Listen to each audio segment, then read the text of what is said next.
دا اجلاس به د یو صدر په صدارت کې کېږي. دویمه خبره وي ټیک ده چې کوم صدر مقرر شو هغه یو څلور سواله وکړل.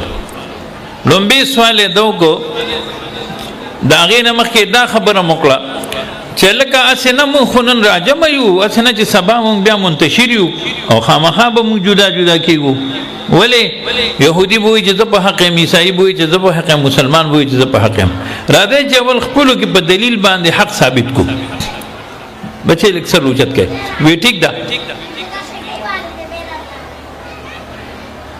وی لومبي سوال زما دا دی چې عالمگیر بین الاقوامی پیغمبر څوک دی؟ اوس خبره ته سوچ وکړه.